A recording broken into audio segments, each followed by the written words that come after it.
I want you guys to take a moment and think about something that you consider a strength that you have. Okay, let me tell you one thing. I'm a very handy person. I'm a person that's always active. I don't remain myself still. I can see myself as a person who is able to organize, to manage time to others. Awesome. Kate, how about you? What's your strength? I would say it is my persistence. If I really into something, I will go to the end and I will put in a lot of effort and time. Yeah, I think it's one of my strengths. Yeah, just like talked about some strengths. Once I decide to do something, I have a strong determination and willpower.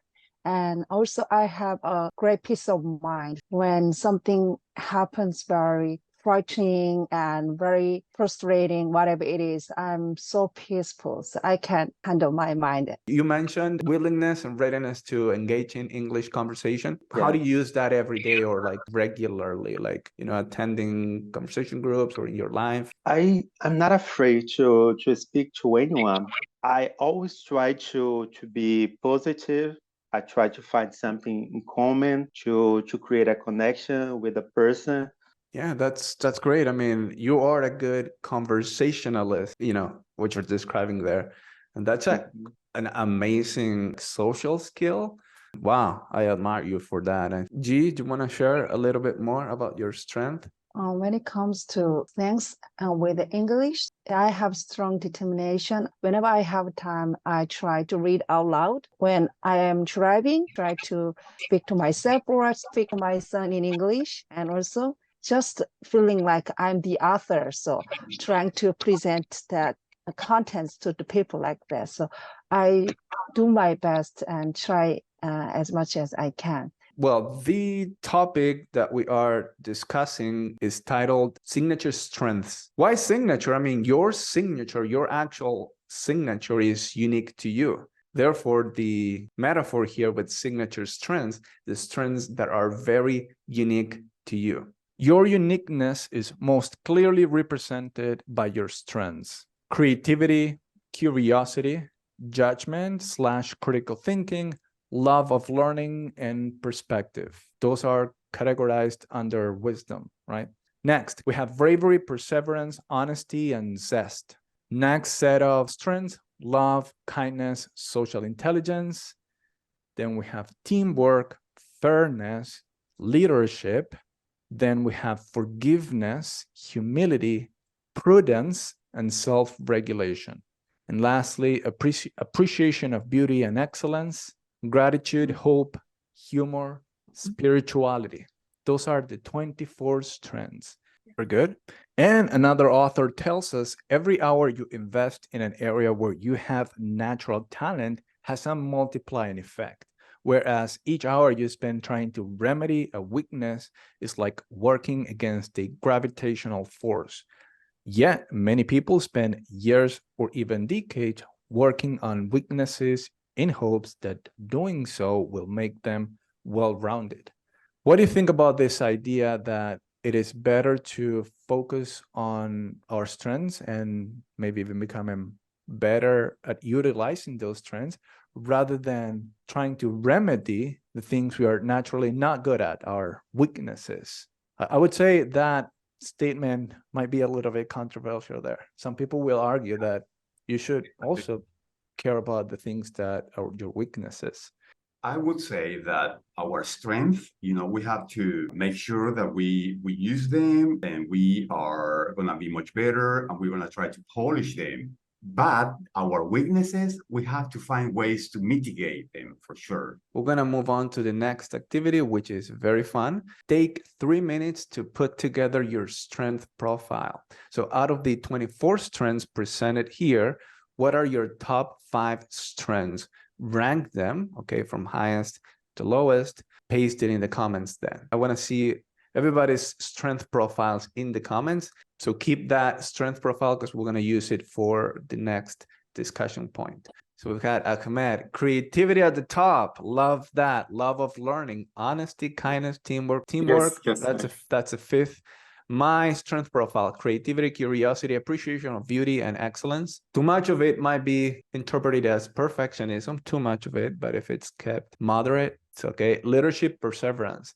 Natalia, critical thinking, honesty, fairness, kindness, humor. We've got G here with honesty at the top, followed by spirituality, social intelligence, appreciation of beauty. You're noticing here that no strength profile is like any other ones, like from our group here. They're all going to be different. And that is what it means to be unique. Kate, perseverance, fairness, kindness, curiosity, hope.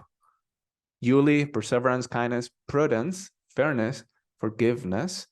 Larissa, perseverance, creativity, teamwork, love of learning, gratitude. Carly's, kindness, humor, perseverance, teamwork, curiosity. Love it, love it, love it, love it. How can you use your top strength to empower your English fluency development, your learning? Mine is creativity. How can I, starting Monday, use creativity, my top strength, in favor of improving my own English? Yeah, for me, it's love learning because I am an engineer and I'm always learning a lot of things, a lot of technologies, a lot of new technologies, and also I try to learn to master the language. So I think love learning is that's something that I need to do. Can I ask you something, Ahmed? Like currently, the learning that you engage in every day, how much of that is in your native language, and how much of it is in English? Like currently, right now, percentage-wise. I think maybe 20%. 20% in English. Yeah. All right. Ahmed, I think if you just make that a 40%, you can easily boost and take your learning to the next level. I do 100% of my learning in English. I mean, only in a situation where I don't have like an English version, I would consider something in Spanish, but like automatically and out of intuition, I Google stuff in English. I think some of my strengths or the strengths of my profile could help me to improve, to be fluent speaking English. For example, I love learning. I like to read. I enjoy listening to podcasts in English. Let me go through my strength profile. I put creativity at the top.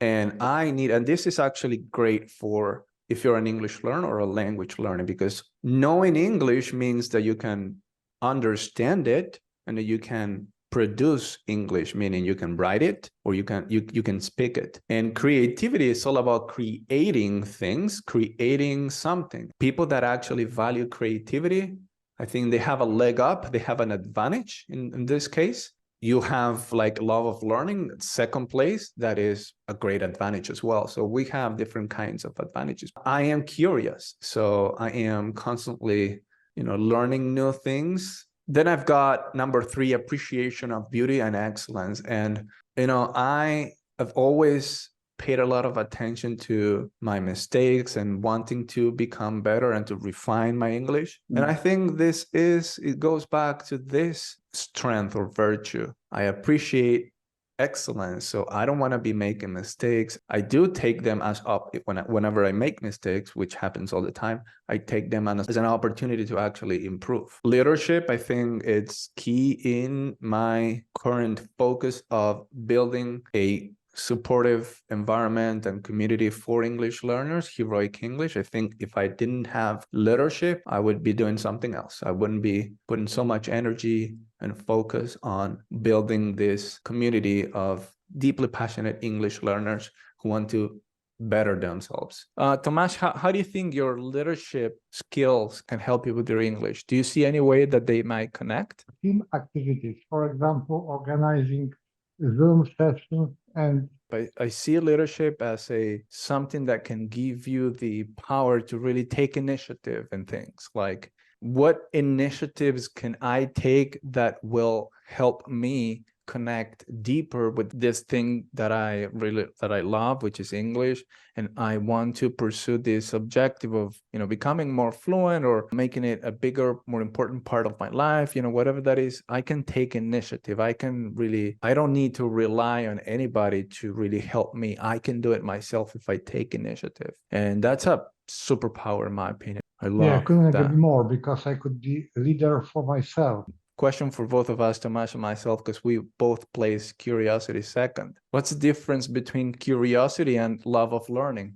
For me, curiosity is the fundamental thing because you are able to be taught something new. I think curiosity is more like embracing the chaos, right?